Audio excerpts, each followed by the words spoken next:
formed a line of battle. You can see they can get from many different formations back to this formation very quickly.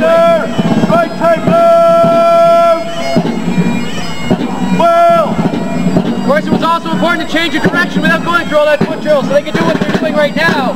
It's called a right about wheel on the center. While remaining in a line formation, they can change the direction they're heading.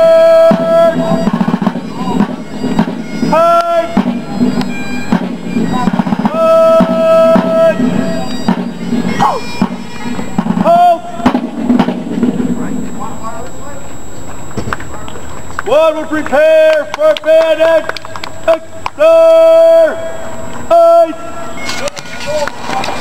Now the squad here is going to demonstrate for you what is called the bayonet exercise. This was the set of drill and practice that was used by the British Army to train men how to use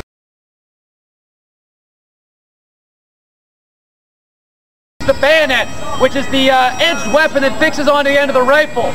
You'll notice that during the exercise they have a particular set of order that they do everything in, and the idea was to teach them how to use their bayonet in just about any kind of situation that they might have to face on the field of battle. You'll also notice that they're not trying to use their bayonets as swords or daggers. They turn your rifle into a spear, and you have to use your rifle as a spear once it's fitted. It was completely useless as a kind of a chopping type weapon.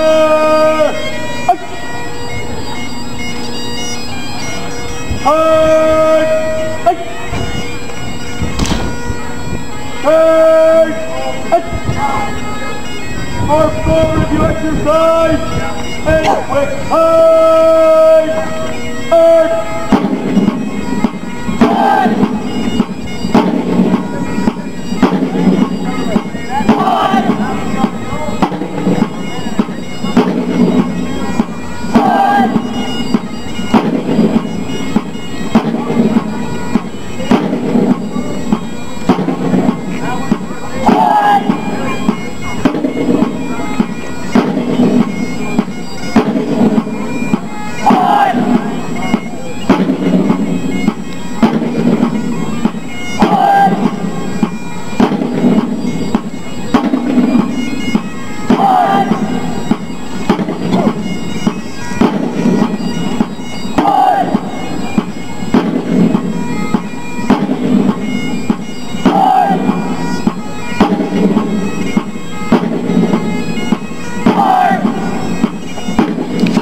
That's the end of the bayonet exercise. And they're going to unfix their bayonets and reform into their line formation, and they're going to start using their rifles.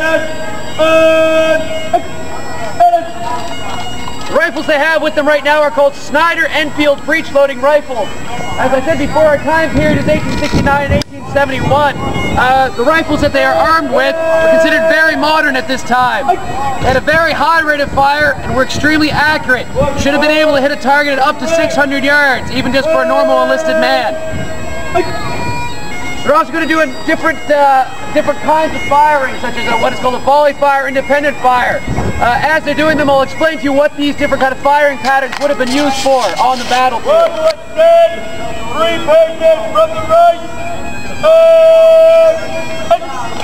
Begin with the sergeant has decided he wants to form his band into what is called a skirmishing formation. This is where the group of men would work in pairs together and would fight the enemy in kind of an open area.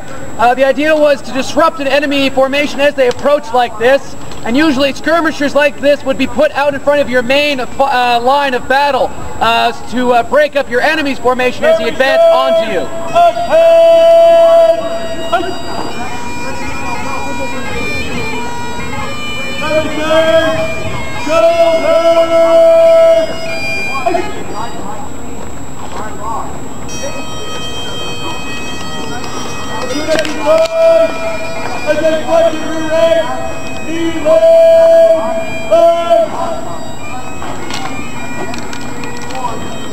Now you can see how quickly they're able to load these weapons. You can see they're loading from the back. This was a big innovation. Previous weapons you'd had to load from the muzzle, and you could probably only get about 3 rounds a minute. However, because you could load this weapon from the back and you could just do it very, very quickly, the rate of fire went up to a very much higher rate, 6 to 8 rounds for an inexperienced man, and even higher for those that knew what they were doing. Commence! Hey!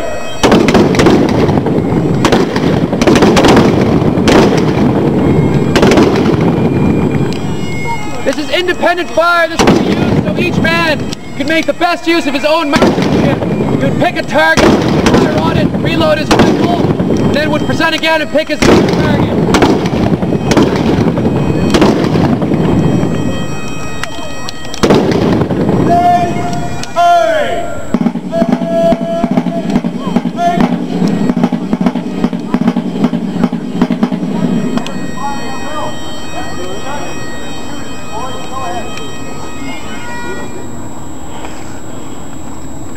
Sergeant has decided that the enemy's getting too close. He's going to recall his men and reform his normal line of battle. He doesn't want his skirmishers to get run over in this kind of formation, because when they're opened up like that, they're easy to break apart and to be overwhelmed in a close combat kind of situation. They're much stronger when they're close together like this.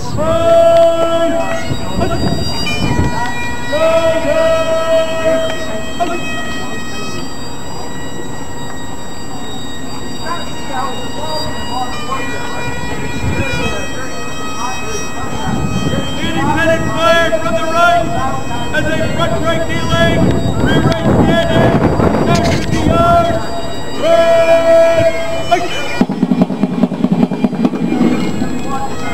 right, right,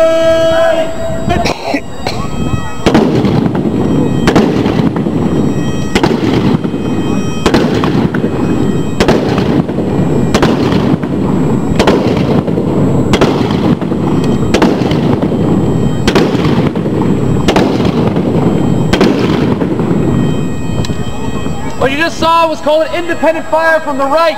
This is a much more disciplined kind of fire than we saw with the independent fire, but it still is the idea that each man is going to pick and fire on his own target.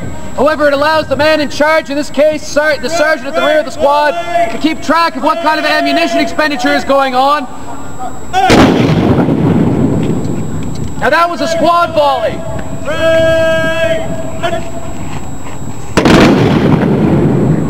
Squad volleys would be used at closer range. The idea was to throw in a wall of lead at your enemy to inflict a massive amount of damage all at once. Now this kind of firing was a bit outdated by the time period with these very accurate, very long-range weapons. But it was still quite useful if your enemy had older weapons than you did.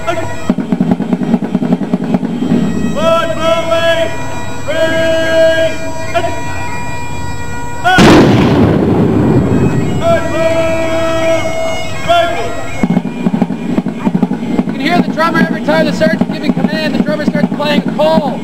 Drummers and musicians, even like bagpipers behind us here, weren't just used for esprit de corps or entertainment. They also had a very important battlefield role, which was to help to relay orders from the men in charge, the normal rank and file of the army.